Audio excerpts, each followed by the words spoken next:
what is required on a survey? Are you asking me or are you telling me? I'm going to ask you that question because, you know, all of this language up here now is going to be your portion to Way answer. over it. I get it. I get it. Say no more. Okay. Exactly. So what is required on a survey? So obviously we need certifications on the survey, the surveyor certification, I should say, which includes their surveyor ID number, the date of the survey, and their signature and seal. Is typically required on a survey. Now everything is so digital, so all of that stuff is considered digital certifications. Also the sketch or picture of the home. If the lot is empty, of course, there won't be a sketch or picture of any type of structures on the property. It'll just be a blank piece of property, and whatever structures are there will be notated on the survey.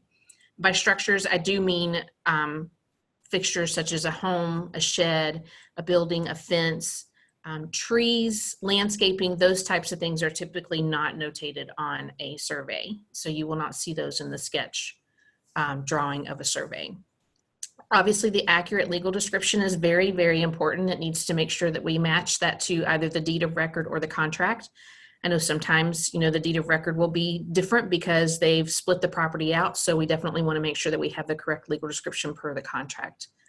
And then the physical property address. We want to make sure that we are, again, surveying the correct property. I see a surveyor on here, so we want to make sure that he surveyed the right property, not the one next door, the next door neighbor. So I'm sure he has seen some stories in his days and things happen, and that usually comes down from the, you know, the pipeline of how the information is presented too. So we always want to make sure that we have the right property. One question that's kind of popped up on the chat, and it looks like I love that you know, a couple of people have chimed in on it, which is great. But generally speaking, what are you seeing at this time as the completion time of a survey once ordered? And a few people have kind of commented back 3 to 5 days in most markets. And obviously, as that question kind of you know, as he stated there, sure, it's going to depend on the market. It's going to depend on the property. Anywhere between that 3 to 5 days. You might see even further than that. I mean, it could be 7 to 10 days, depending on if it's acreage or, you know, so it's always just to kind of get up front with that. And then that way it doesn't delay the closing if it does get to that. So. And remember, weather plays a role in that as well, because when it's raining, it obviously slows down their work. As I see, I'm going to pick on Ryan and Jeff. I see you roll your eyes and shake your head. But yes, it obviously depends on the weather. When it's raining a lot, summer months are brutal on you guys, I know. So the other great thing is that we do have some really great survey partners. And sometimes we can call in a favor if we have a rush or a specific need, and we usually can get some help with that. But typically, you know, as Chris said, it does take anywhere from 3 to 10 days, depending on the property and what you're looking at. And obviously the other variables that can come into play with that. Okay. I can move on when you move on. There we go. All right, so this is a survey, just an example of one of the surveys that we have here. You'll see the bold blue line that outlines the actual boundary lines of the property. I like this because it's color coded, so it gives you, you know, specific colors to look at. You have the green in there, which outlines the actual home where it sits on the property. You see some gray shaded areas. The darker gray shaded area is obviously the main highway or the road. That's their right of way to get into their property. And then the lighter shaded gray area is their driveway, covered, screened in. I don't know if that's like a carport or a little patio area there for them, as well as another little area off the back. And then if you look in the very back end of the property, so if you look at the very top of the survey, there's like a big N, which that's pointing in the direction that that's the north end of the property. And you'll see in the very back there is a shed, which is a small box with an X marked through it, and it says shed in the middle. And that is actually sitting within the boundaries of an easement. That red dotted line there is what's called an easement. That's a utility easement. If you look above that to the right, it says 10-foot utility easement per plat. and with a little squiggly arrow drawn down to the line to show you that. So 5 foot encroaches, or 5 foot of that easement is on your property line, 5 foot of that easement is on the property line that's just behind your property. So that's letting you know that if they needed to go in there and redo any type of, utility work back there for any buried utility lines, anything like that, then they can get back there. They have access to your property to go back there and do that type of work on your property. The shed that obviously sits a little bit into that utility easement is considered what we call an encroachment. We'll kind of dive into that a little bit more later on in the presentation, but just kind of giving you an idea of what you're looking at there when you're looking at the survey and what you're looking for.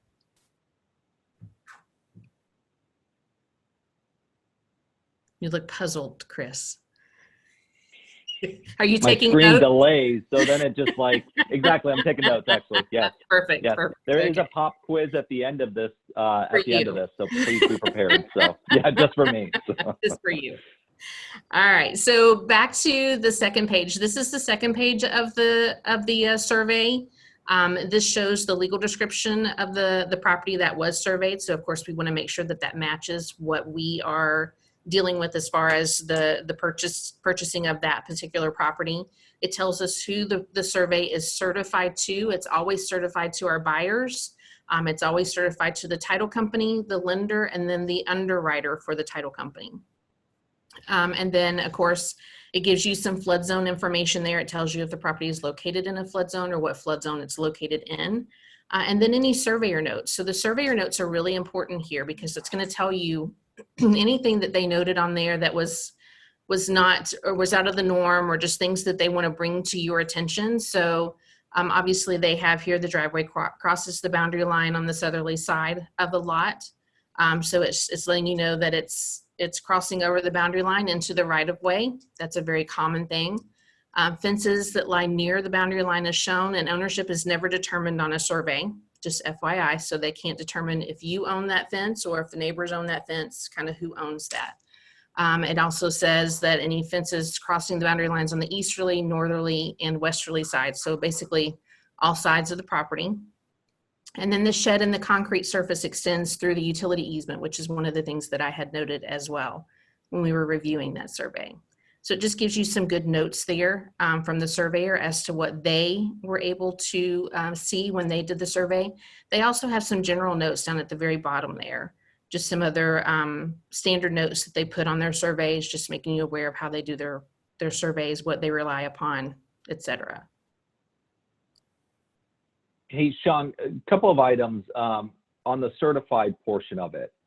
What if the title company changes? What if the lender changes? What if the lender at the last minute changes? What if the underwriter changes? Does the client need to, get the survey updated to then reflect that new party? Yes. We would actually reach out to the surveyor to let them know that they've, changed lenders, or if that buyer backed out on the contract and we needed to get it certified to the new buyer. Like if the contract canceled, they got a new buyer, then we would go back to the surveyor and ask them if they could recertify the survey to the new buyer or to the new lender, depending on those changes. So yes, we would definitely get those items updated. Perfect. We also have another question. Not sure if you can help with this. How did they determine the boundaries on the survey?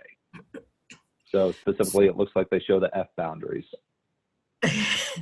You guys are getting deep. Okay, so the boundary lines of the survey are determined based on the legal description of the property. So in this case, you're dealing with a legal description that has been platted, meaning that it has been divided up into multiple lots, and those lots have been platted and given a specific dimension. So in this case, this lot is 74 foot by 105 foot deep. And it's platted on the plat. It shows the it shows the easements on the plat as well, where the roadway lies on the plat. So that's what they use to go by, the plat. You guys help me if I'm wrong. Am I doing okay? I'm looking at your faces. Okay, I got a thumbs up. So they use that plat to determine where the boundary lines of the property are, where they can find. If you'll notice in the top right hand corner where it says it has the big N and the arrow that goes through. I don't know if you can see my mouse moving or not, but then it says found half-inch iron rod with cap. So that shows them that's where the actual boundary of that property is. Then they go across, they find the other iron rod, and then down and so forth. When you're dealing with a more complicated legal description, by complicated, I'm referring to a meets and bounds legal description, which says, you know, go south 105 feet, north 230 feet, blah, blah, blah, blah, blah. They are going to physically do that. They're going to physically walk that off, right, guys? You're going to walk every bit of that. You're going to use your little survey equipment. Yes. Walk it or measure it with a GPS, yes. Yes, yes. So they're going to walk that off. They're going to locate the boundaries of the property based on the starting point of the legal description, and that's how they're going to map out where that property lies and what lies physically on that property. That's the unprofessional response, but the best response I know to give you based on my knowledge. A surveyor will be able to answer that better for you, but yes. Thank you, Sean. I got some thumbs up, so I think I did okay. Yeah, I was going to give you a thumbs up as you're answering too, but I figured you'd look at my answer as like, yeah, he doesn't know what he's talking about anyways. He's just going to give a thumbs up because the other guys are too. So, Do give me an but answer. thank you.